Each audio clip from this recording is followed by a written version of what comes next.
Hey guys, Andrew Wade here. I hope you're enjoying Jacob Hansen's Nail the Mix, but I just want to take a brief second and tell you about my brand new course that's already out on URM called Ultimate Guitar Production. If you like what you hear and see in this preview and you want to learn more info, go to ultimateguitarproduction.com.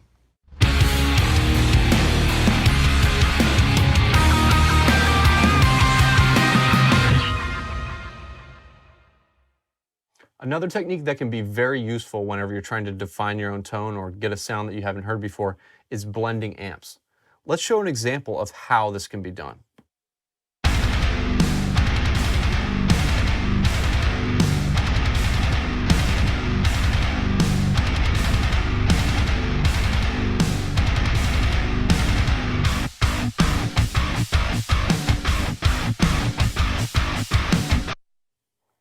Cool. So this is a 5150 that you're hearing. Let's just solo that. Sometimes you may not have a performance that's this clear, or maybe the guitars aren't perfectly lined up, but you do want to hear that pick attack more. So something that you can do is go for an amp.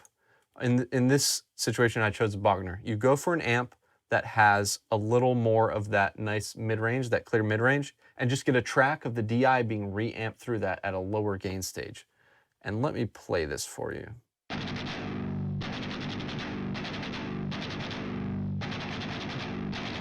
So that's all we're getting from the Bogner. Now the trick to this is that when you blend the two, you don't have the low gain one very loud, because what it's adding is kind of multiplied by what's already there. So it's going to sound a lot louder than you think. All right, let's listen to both of those together.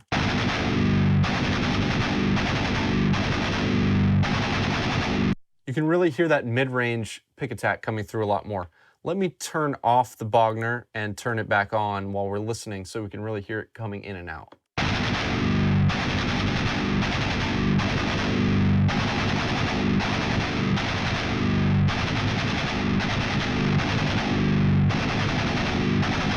That mid-range gets a lot clearer and a lot bolder than it was with just a 5150.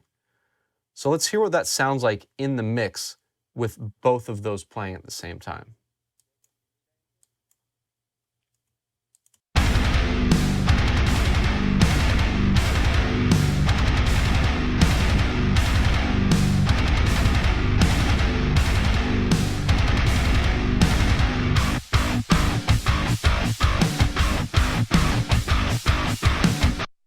So that just really cuts through so much more. If you want, let's just hear what the Bogner sounds by itself and just hear how quiet it is in the mix. You can just barely hear it coming through. So that's how much quieter it is than the actual 5150. This is the Bogner again. So you just need a little bit of it. And to demonstrate that more, I'll turn this up by about 3 dB. And you'll really hear it cut through more.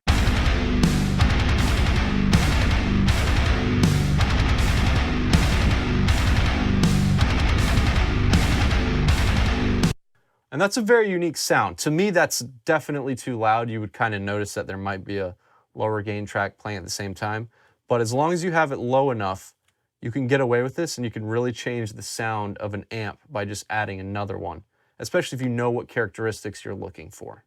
As a member of URM Enhanced, not only will you get everything that comes with your Nail the Mix subscription, but you'll also gain access to the Fast Track Library, one-on-ones, and Mix Rescue. Let's break it down. The Fast Track Library is an ever-growing collection containing over 50+ hours of comprehensive training on the most important aspects of mixing and production that we don't cover in detail on Nail the Mix. Learn directly from top industry professionals about topics such as EQ mastery, gain staging, vocal tuning and editing, as well as deep dives on your favorite DAWs and a whole lot more. You'll be guided step by step from zero to pro.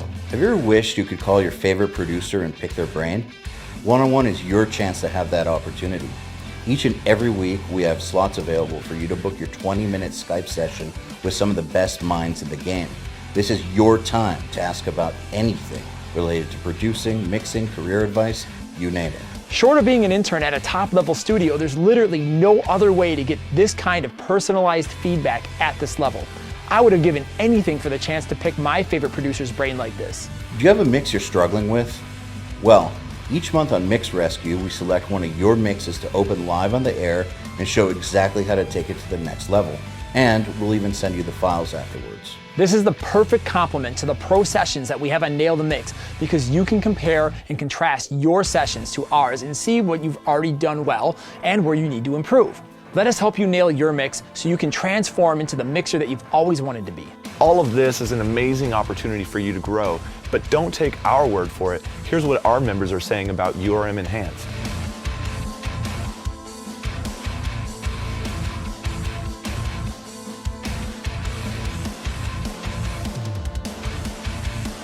And there you have it. So if you want to level up your skills and enhance your musical life, click the link below and join us to get on the fast track to achieving your audio goals today. Let's go.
Hey, I hope you're enjoying this episode of Nail the Mix. I'm going to show you a preview of a fast track that's available with URM Enhanced. This is from Mastering with Michael Asian, and if you like what you see here, just go to urm.academy/enhanced and upgrade.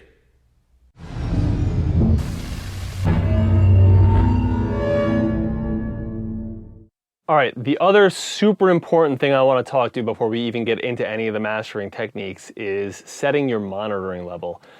This is another thing where there's a ton of science behind it. I'm sure there are reasons why somebody might say that my exact numbers aren't accurate, but I don't think that anybody could argue that setting a precise monitoring level and sticking to it every single time you do a master is one of the most helpful things you can possibly do. The fact is, the different level that you listen to music, the louder you listen to music, the softer you listen to music, the actual frequency response of your ears change. So it's really important that every time you do a master, you're listening at the exact same level.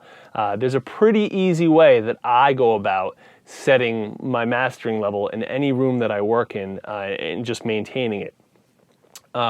So what you need to do this, you need a couple of little pieces. You need something like a tripod. I guess you don't really need a tripod. You could probably use a microphone stand if you wanted to. And you need an SPL meter. Now, I've used the ones on my phone. They're marginally less accurate than an actual SPL meter. I think that this one that I got on Amazon for $25. It was really inexpensive. It has one job and it does it. I don't have to worry about not having the app. I don't have to worry about inconsistencies from phone to phone with the SPL meter, which is a nice thing. So I got this guy. It's got a nice tripod mount here. I have a tripod anyway. You could probably tape this to a microphone stand. It doesn't really matter. The most important thing that you have to do is put it where you sit and listen. So I have this set up so that when I put it up here, it's set right about where my head is when I'm sitting and listening to music and working.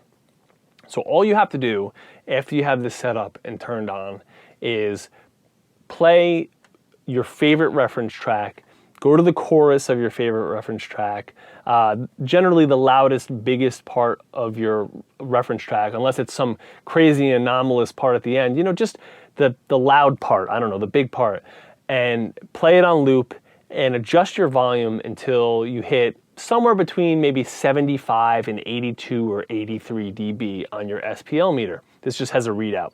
It moves up and down a little bit with the music, but you want to get somewhere in between there. And you can just find a spot that's comfortable for you. And you may want to change it a little bit as you adjust over a week or over a couple days, but find a spot that feels like a nice, comfortable level for you.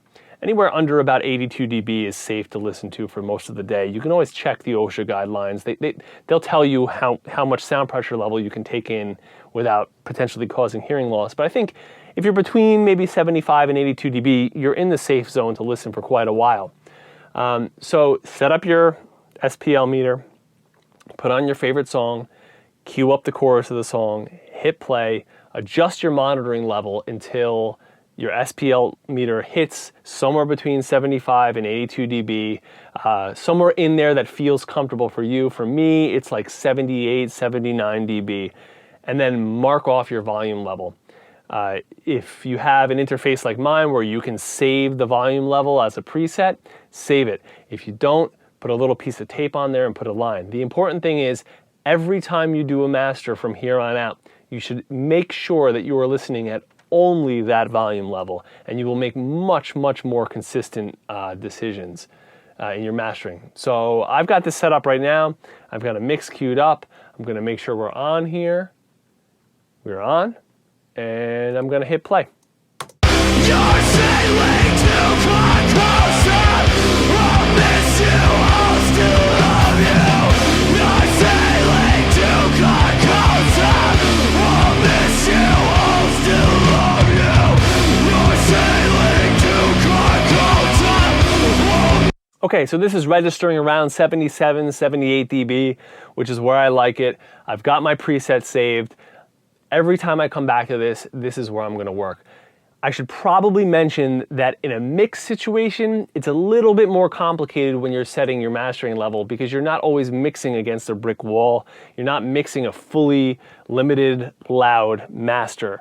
So this is not necessarily applicable to mixing, but if you're just mastering, this is the best way to set it up. You should listen to all your reference tracks here, listen to all your music at this level, in this room, on these speakers, and you will become so much more intimately familiar with the nuances of your sound system and what to expect that you'll start making EQ decisions infinitely faster, infinitely more confidently, and you're not going to need to go reference in the car or on your headphones. Listening volume is one of the most important constants that you can set in your monitoring environment. Hey everyone, my name is Brown from Monuments and welcome to Riff Hard. I've been working on a top secret project for about 3 years now and I'm about ready to unleash it to the world. If you'd like to find out more, please sign up below to find out what Riff Hard is and how it's going to change heavy metal guitar forever. I'm going to give away 3 free 30-minute Skype guitar lessons to 3 of you who sign up. This is the future of heavy metal guitar. This is Riff Hard.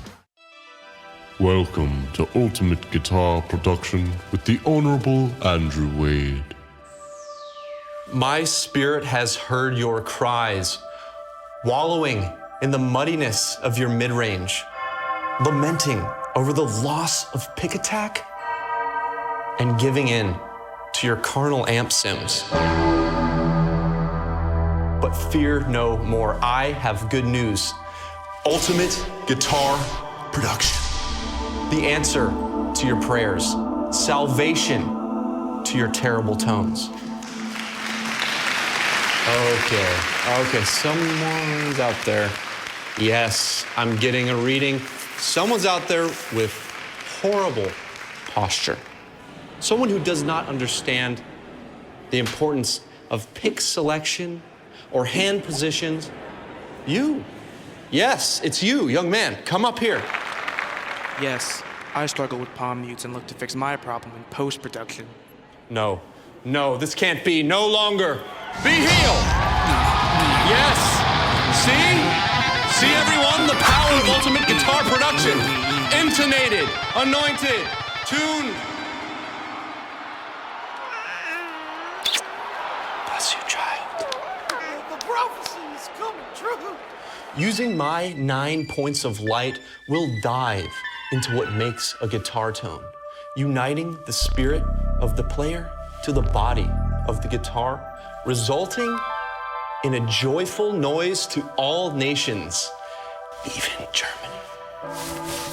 You must put your pride aside and give reverence to every piece of the guitar. I say unto thee in section 1, part 5, before you can trust yourself, you must trust your rod. Oh, Honorable Wade, I am without hope. My son's guitar tone's straight from the devil, but not in the cool, Black Sabbath kind of way. He loves his metal zone pedal and great combo amp. I need ultimate guitar production to heal him from this abomination. Fear not, Meredith. Through a process of reamping, the soul of your son's guitar tone can be born again. Reamping is the direct line into the spirit of the player. Regardless of what equipment you possess, not all is lost. But true guitar tone starts with the hands. While true tone comes from within, we must edify the body with editing. You may have struggled in your past with fizz, tuning, or common noise. But with my 9 points of light, I have the answers for you. Let it be known unto thee, there is a harrowing difference between being impulsive with your response and understanding an impulse response.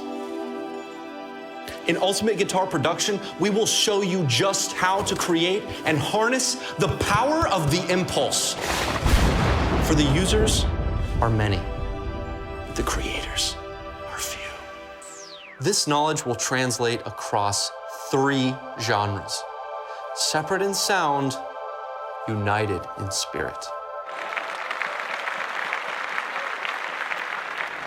Young man, tell me your mixing woes. I've tried everything, but my mixes still suck. Help me, oh Honorable Wade. Okay, I need you to repeat after me. EQ, compression, tone, resurrection. EQ, compression, tone, resurrection. EQ, compression, tone, resurrection. EQ, compression, tone, resurrection. EQ, compression, tone, resurrection. EQ, compression, tone, resurrection. EQ, compression, tone, resurrection. EQ. It's all coming through.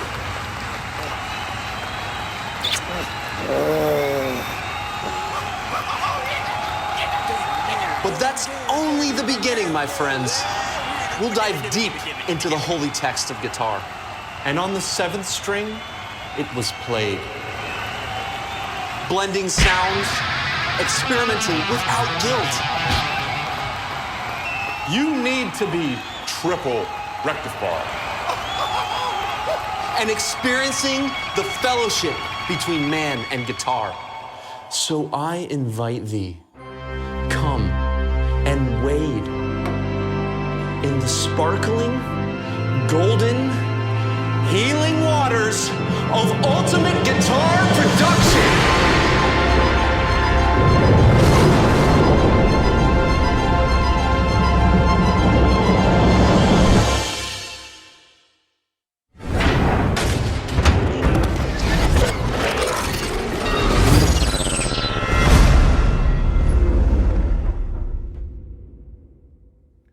All right, welcome to part 2 of March 2019 Nail the Mix with Jacob Hansen, and this time Amaranth. And if you're tuning in live, thank you for bearing with us. We don't even understand what's going on with the time zones. We know that there was some European time zone shift, but ours in the U.S. happened a few weeks ago, and we planned this while I was in a whole other time zone. So we beg your forgiveness. We're stupid. And with that, Jacob, how are you doing? I'm good, thank you. Good. Thank you. Still, how are you feeling after having done a Nail the Mix yesterday? Still, It was great. I think I feel confident, and I hope that I really hope that people got something out of that. it was a pretty great session. Yeah, good. Yeah. Yeah. I'm glad that we got to do 2 bands. We do that every once in a while, but in this case, especially, I think that just because they're so vastly different. Yeah, Do you like? I mean, I'm sure we'll see, but when you get a project like Discarnate, which is, I mean, it was a super intricate mix, but the setup is rather traditional. Yeah, yeah. Versus something like this, where, I mean, it's still a rock band with a guitar and drums and bass, but all these vocalists and all these mega arrangements. Do you get into a different headspace when you approach it, or is it just you're working on a song? I'm working on a song. I don't. Yeah, no, I don't think I. Of course, it's in some way it's a little bit of a different approach because as you know we wanted the Discarnate mix to sound really angry. This is not the case. There is of course some aggression in here still, but it's more like it has to work a little bit more mainstream-ish. This one, so there's of course a little bit of thought behind that going into the mix. Yeah. Well, I remember, for instance, this is a super vocal heavy band. Yeah. Yesterday, I mean, you got the vocals sounding incredible yesterday, but you were saying that for that style of music, you like the vocals to sound like they're very loud, and part of that is by not having it super over the band, which is actually opposite of what someone might think. Yeah. But it's not the intuitive choice, but it makes perfect sense the way you explained it, that you want it to sound like the band is super loud, so the vocalist is having to really project to be over the band. But is that the same thing in, I mean, this is metal, but it's pop too. Yeah. This is, I mean, even though that's normally a thing that I like to do, that the vocals are, sit a little bit underneath the band in some way. I think that this needs vocals to be on top because this has some pop elements in here. So it's got to be, vocals pretty much up front. Not really pop loud, but something if you should be able to play this on the radio in some way, I think, and the vocals to stand out and come through. I think that one thing I'm going to be asking you about a few times through this is going to be the difference between where you have the vocals for this versus pop loud, because on a lot of the submissions that I heard, I think people made the vocals, at least Elise's vocals, pop loud. Yeah. And I understand why they thought that was the right choice, but the thing is, I mean, her voice is great, but it lost all the power in the mix, and it sounded a little awkward. It just didn't work. No, because there was no real size to the mix or aggression or anything. You're totally right. It's still gotta be this heavy band that that's actually the most important thing in some way. That it's a metal band, playing. It's gotta be aggressive, and then if you're, how do you say, not a normal typical metal listener, you should be able to focus on the vocals and kind of make that your main focus, so you can kind of you can forget about what's going on in the metal band and just follow the rhythm and the lead vocals. But still, like you're saying, if the vocals are too loud, everything will seem weirdly soft in a way, and that's not the point of this. Actually, I think it's gotta be pretty heavy because it's down-tuned guitars, and it is a breakdown metal song, in some way. Yeah, actually, I think that one of the reasons that this band is doing well with metalheads, and not just like pop metal, but a lot of people who love like the brutal stuff happen to like this band too. Yeah. And I think that it's because it's actually legitimately heavy. It is. Like they have some sliming parts. Yeah. They know their shit, and it's like I'm saying, it has this, especially this song, but there are more songs on this album that are really, really heavy, a breakdown metalcore-ish heavy. So you gotta be able to get that out of the mix as well, and not just treat it like a pop metal mix in some way, because that's not gonna work. I think it could work maybe, but I want to have this. It could work, but the thing Yeah. is that this band is getting accepted by metal, like real metalheads. Yeah. Not just those pop metal people. No, yeah, you're right. Like Yeah. like guys, people who don't listen to like Nightwish or whatever, Yeah. like this band, and a lot of people that I know that are into the super brutal stuff, for some reason, are cool with this band. Yeah. And this band seems to get the pass from the brutal side, as opposed to, I mean, nothing against Nightwish or anything, but like I don't think that band gets the pass from the brutal side of the No, community. it's probably a little more strongly divided into like and dislike in some way. Yeah. Yeah, I think you're right, absolutely. And again, nothing against Nightwish at all. I just think that the audience is more of a pop audience, Yeah. whereas this band seems to be bridging that gap successfully. Yeah. Yeah, and I think they're good at doing that. This writing those extremely heavy songs, but with fantastic catchy pop top lines from Elise. This is very well done, I think. Yeah, it got really stuck in my head. I was actually kind of mad at you. After I did the unboxing, I just could not get that chorus out of my head. Yeah, it's addictive. Very, very much so.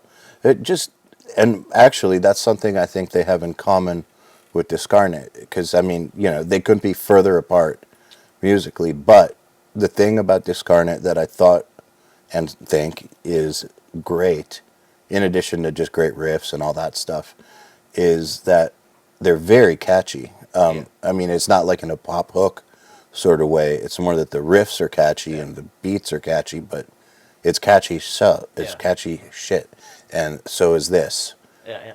Exactly. Yeah. Is that kind of something that you gravitate towards? Yeah, I think I do, because even though when I started listening to metal, unlike a lot of other people that started with softer things and went on into the more crazy stuff, I totally fell in love with Destruction, Creator, Dark Angel. It had to be over the top crazy at that time, but at the same time I loved ABBA and the Beatles and all the the very pop stuff. So there's maybe something about when I can hear that the songwriter or the metal bands are not have something that there's actually some ABBA in here as well, I think, in some weird way. And I think that I hear it. even though we're with Discarnate, there's also this kind of catchy way of writing. It's not just crazy brutal riffs that's going on, 13 different riffs, because that's not it. In some way I really like Riff when it's salad. catchy. It's not riff salad. No, it's not. It's catchy written, and it's actually in some strange way a very pleasing pop type of writing death metal. And I really love that. That's fantastic, Totally. Yeah. So you have a long history with Amaranth. Yeah, I do. Yeah. Have they worked with you on everything? On every single album. There was one album that was recorded elsewhere that I mixed, where we did the vocals here only. But apart from that, I've worked with them since almost day one. Did you work with them prior to them even getting signed?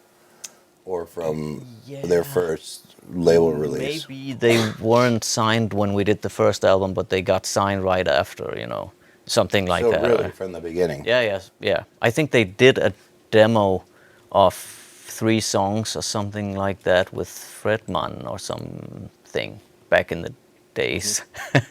And yeah, and then they came to me because the drummer is Danish and he lives like half an hour from me, and I think that was why. Plus, I knew He should come by if he wants. Yeah, he should actually. Yeah, he yeah, and Olaf, the main songwriter and guitarist, he was actually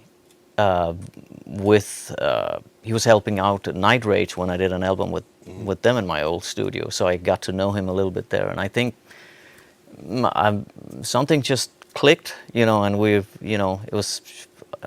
the first album was also such a great experience, It was just. Do you think that this is one of those scenarios where your careers have kind of grown together and their success has helped you and vice versa? But Yeah. it sounds like it's one of those I think so. situations. Yeah, I have a few, album or bands that I've kind of grown together with, which is such an amazing feeling. That's also something that I think this metal community or this metal business can do. It can be very loyal. Plus, it's not only the bands being loyal to me as clients, but it's also me being hopefully very loyal to them, and grows into some crazy big friendship where we all love each other. It's fantastic. Yeah.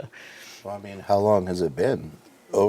Well over 10 years. It's. I think when they were here the last time, I think we talked about that. It was almost like a 10-year anniversary or something. I'm not really sure, but it could be even more than 10 years actually. I can't remember. I'm terrible at numbers and years and shit, so I can't tell. It's okay. I'm terrible with time zones, apparently. Yeah. So it's not. I mean, yeah. So this, if I'm being honest, I wasn't too familiar with them before this. I'm now very familiar with them, and I saw that some of their old songs, all their songs have millions of views.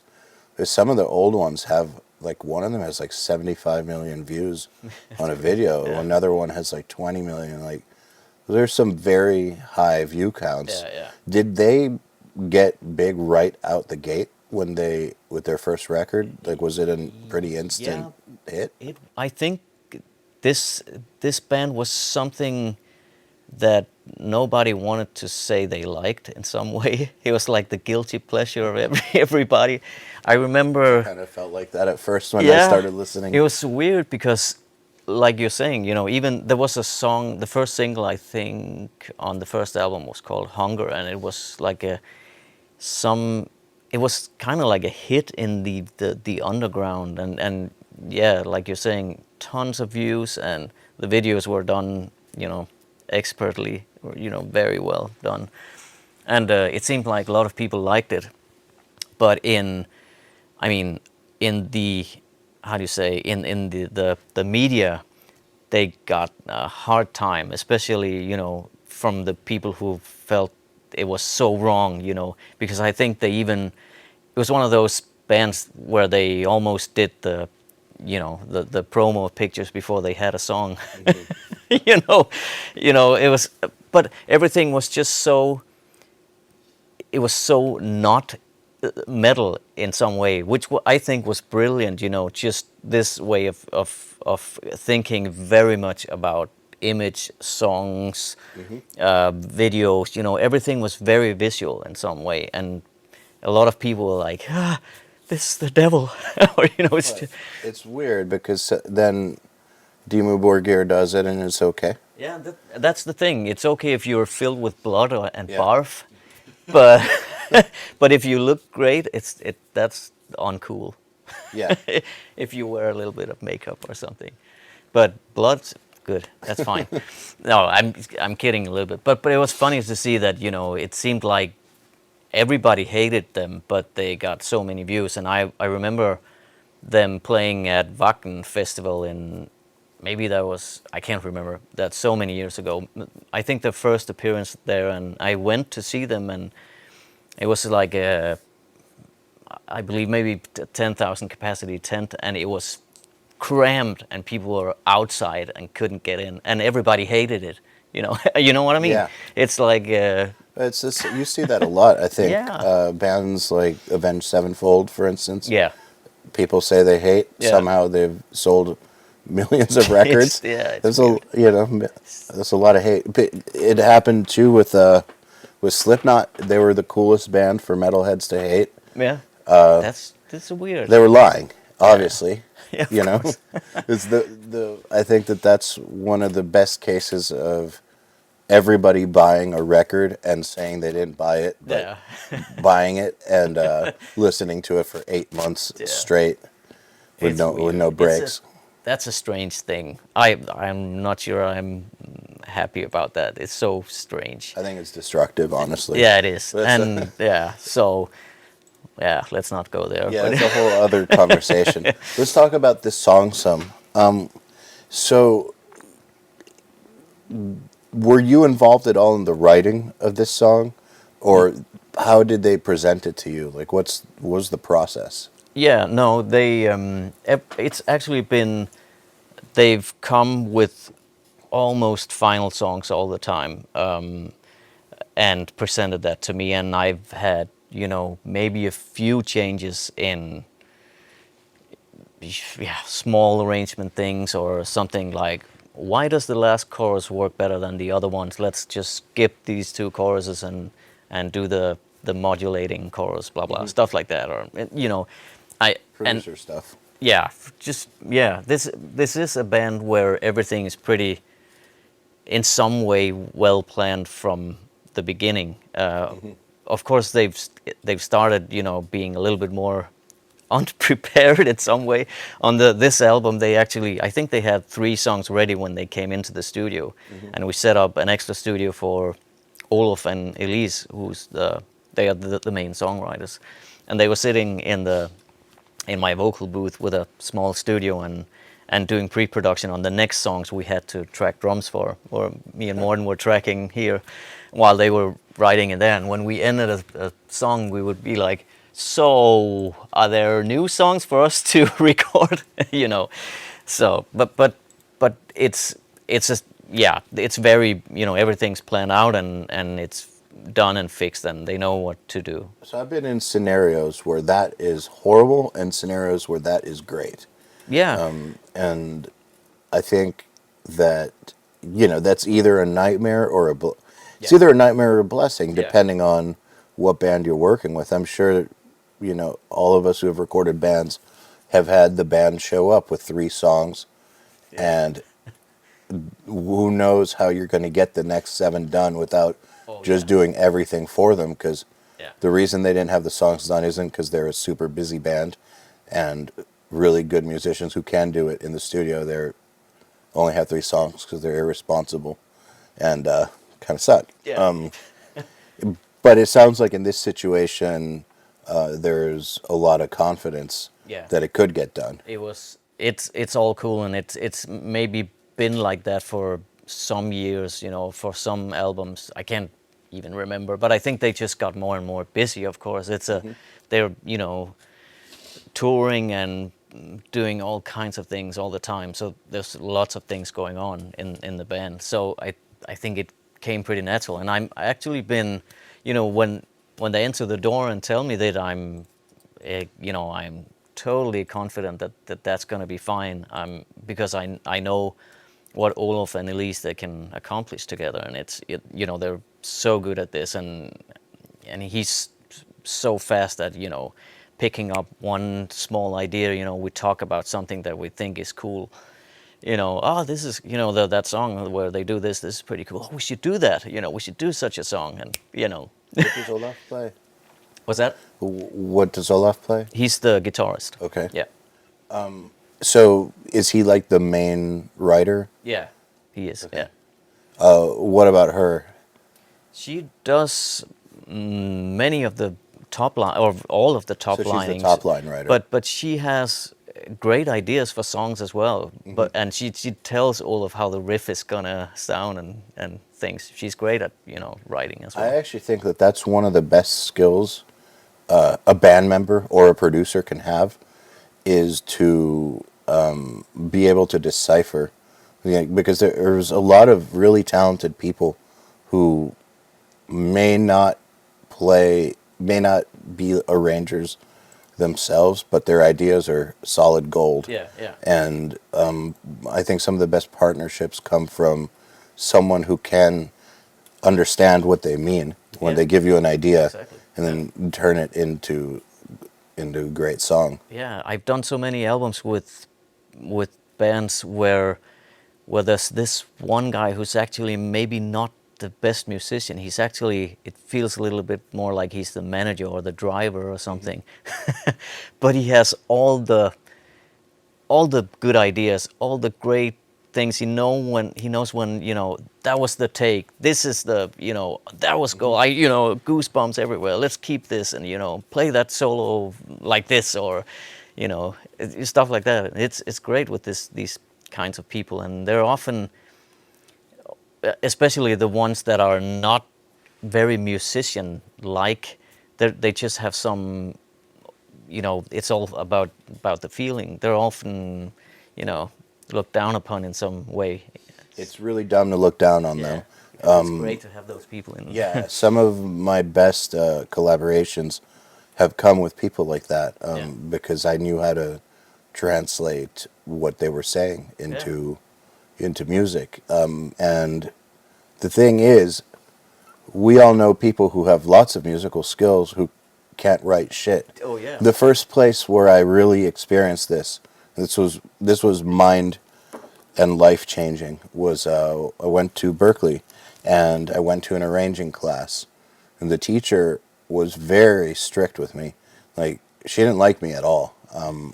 And I don't know, I was probably an asshole, but but she had like all these advanced degrees, and was, by all intents and purposes, an incredible musician. Incredible, right?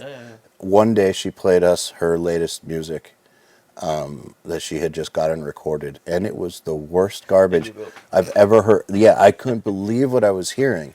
It was like all this skill, and what is this? Like, what? How? Like, how did you not know that this is terrible? Like, it's. I mean, if there was a way to objectively quantify quality, then this would be terrible. And it made me realize that skills are great, but without ideas, you have nothing. And then, of course, the opposite is true. If all you have are ideas and no skills, then, I mean, then you need to find someone who can translate You can it. build the band around you, and they'll be fine. Yeah, really, exactly. You know? You need to have both, in some way, shape, or form. But people who have skills but aren't very creative should never feel like they're somehow superior to the creative types with less skills, because you need them. That's happening a lot of times, though. I know it happens. That's why I wanted to say it. It happens a lot, but it's dumb, because without those idea people. I've worked with a band where they bring in, you know, sometimes they know this one guy who actually knows nothing about music, but listens as a normal listener. And you know, they watch how he reacts to things, and sometimes he's like, you know, what, I don't understand that thing that happened somewhere in the song, and we find the spot and just get rid of it. You know, stuff like that. It's great. It's like, you know, asking your mom to enter the room, and if she starts dancing, it's great. But you know, something like that. I think exactly that's yeah. I don't know. It's maybe not. Especially with my death metal band, I'd always bring my mom in and see if she goes like, then it's good. Yeah. Oh yeah, that's good. Yeah, beats are on point. Great blast beat. Yeah. Exactly. So, I'm curious about the way you set up this song, as far as the DAW goes. I don't think we need to go through every single DAW. Through every single bus like you did yesterday. No. Because you covered it yesterday. Yeah. So we have a whole other nail to mix. Oh yes. I lost your lav mic. Lost my lav mic. Hold on a second. We're gonna do a quick commercial.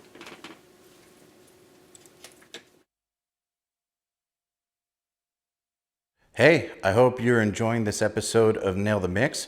I'm going to show you a preview of a fast track that's available with URM Enhanced. This is from Mastering with Michael Asian, and if you like what you see here, just go to urm.academy/enhanced and upgrade.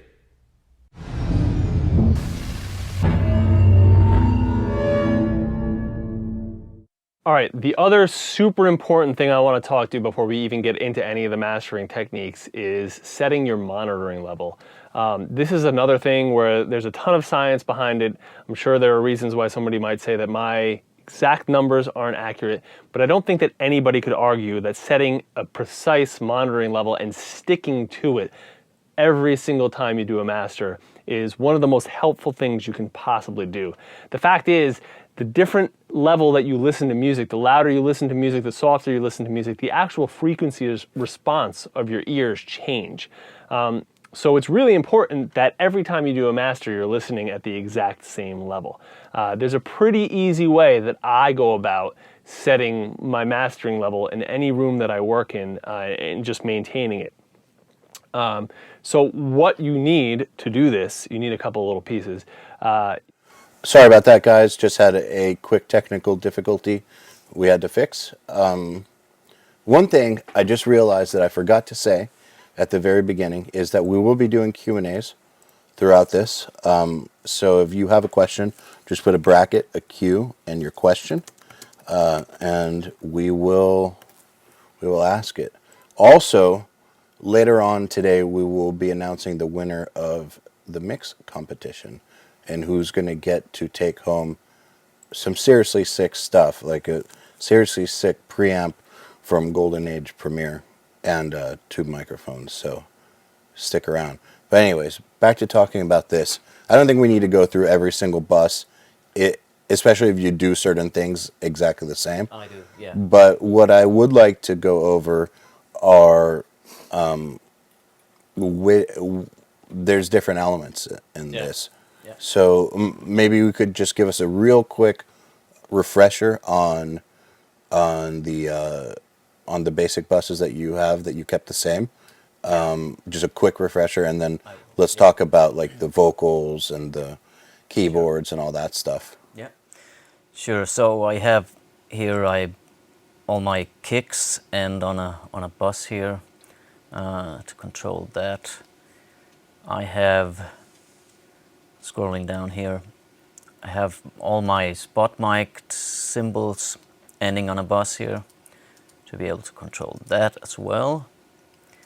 I got my toms on 2 buses, a reverb for the toms, some drum reverbs, a bus where my snare ends, or all of my snares are ending, drum bus, and some parallel buses, and yeah, actually a bus for all the keyboards that are going. It's actually not a lot here because Olaf, who did all the programming and played the keyboards, I believe he bounced down a lot of tracks in his own DAW, so that's why it looks really simple, which is actually great. So we can just put it in there and let it play, and yeah.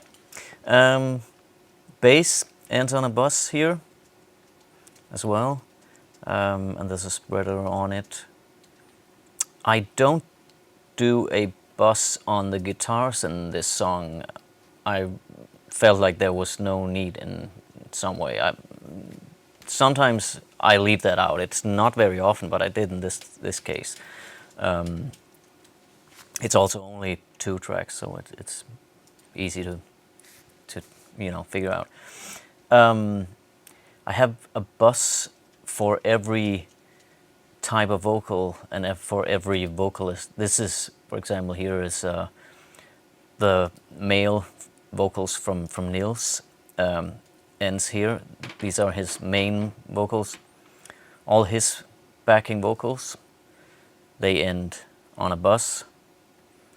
And then I have a bunch of different ones from Elise. There are some intro vocals and some effect vocals here. But all her main vocals will end on a bus as well. and all her backing vocals end on a bus here. And then there's a bunch of growling vocals here, Cookie Monster thing, which ends on 2 different buses, which is like the main growling, and then there are some backup growling. That's about it, I guess. Yeah, everything ends on a master bus. That means this goes to my summing amp. All the tracks goes to my summing amp and goes back into Pro Tools via that bus there. Yeah, I think that was about it. So, someone was wondering, which of your monitors are you mixing on? I'm mixing on NS10s, and actually the JBL 4412, they're on as well, and I have a sub. So everything is on except for the Barefoots right now. Crazy. Which is crazy, and people are like, that idiot. And and it's something I started doing because the NS10s only sounds a little crappy in some way. But it's great crap though. I like that they're not, you know, if you are doing terrible mixes on NS10s, they will tell you because it's not gonna translate very so well. all day yesterday we were hearing NS10s with the sub? Yeah, and the JBLs, by the way. Okay. Yeah, so everything's playing at once fine. except for the Barefoots. Yeah, That's crazy. Yeah, it is. Yeah. Why is it? What is it about the Barefoots that makes you not use them? I got them recently and they're fantastic. It's insane, the stereo image and the depth, and it's just crazy.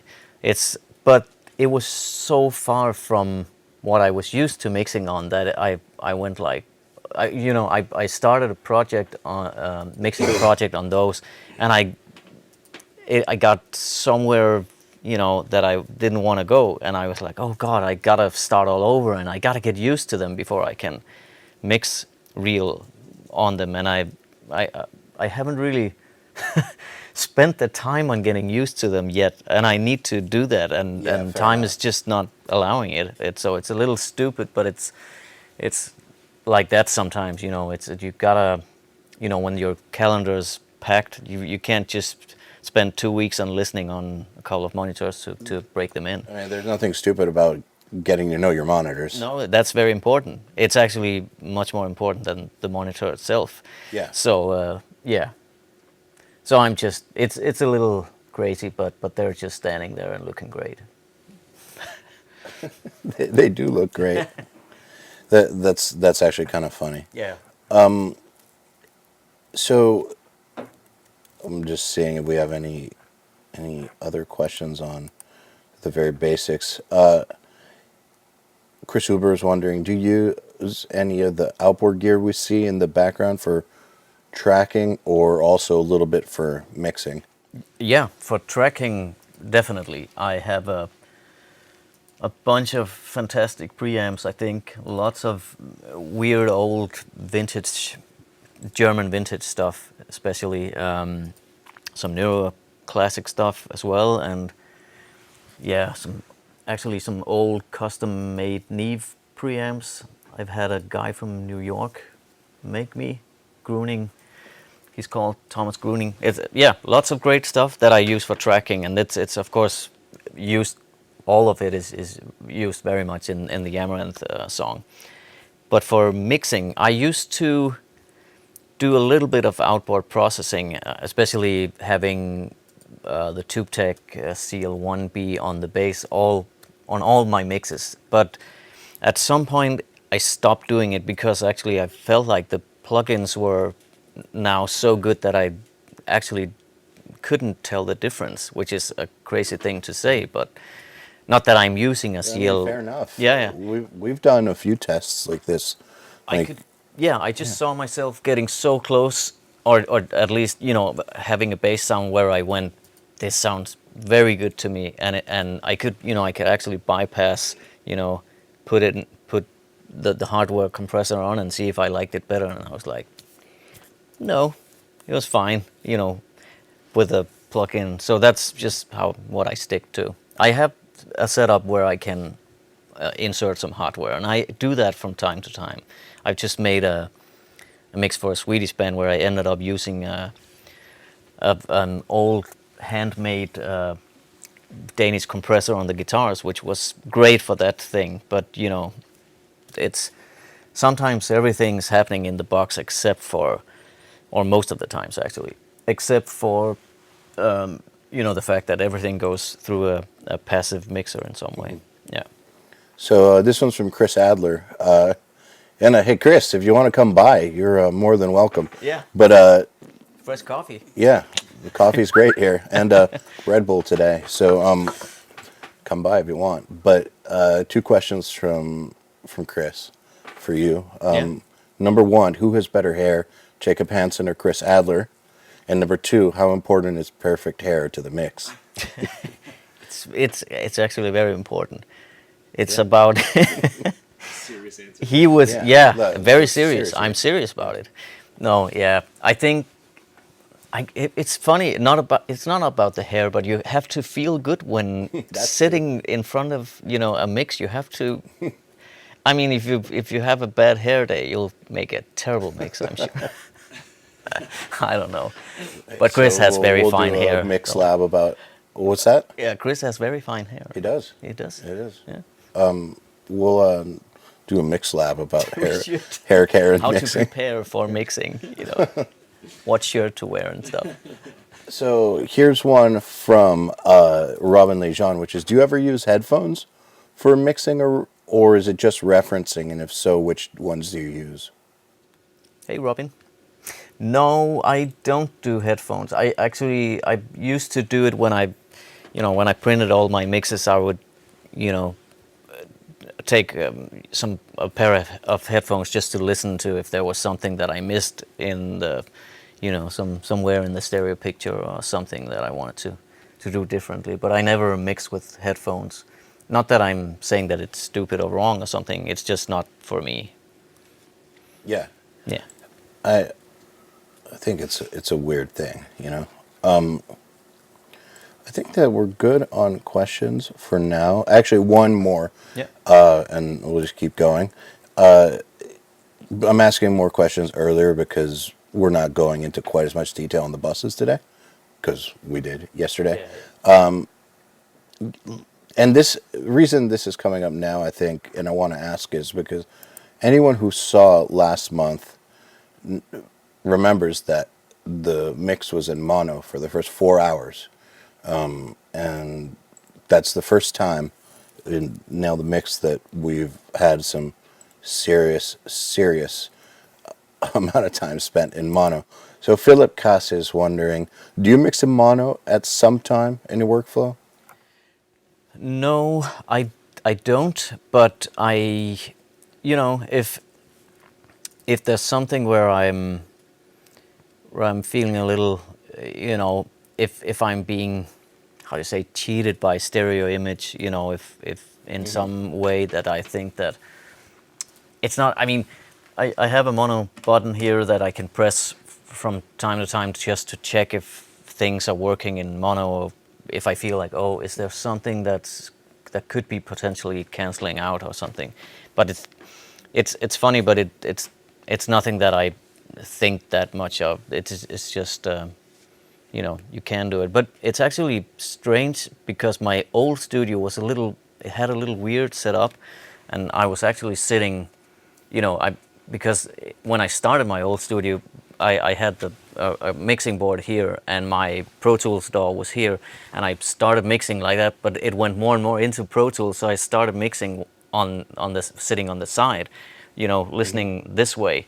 So I actually made sometimes when I look back, some interesting choices because I was only mixing with one ear in some way, because, you know, there's something about where you can feel, you know, like, yeah, this is sounding great just because it's stereo, but maybe it's not great actually. Maybe it's just wide.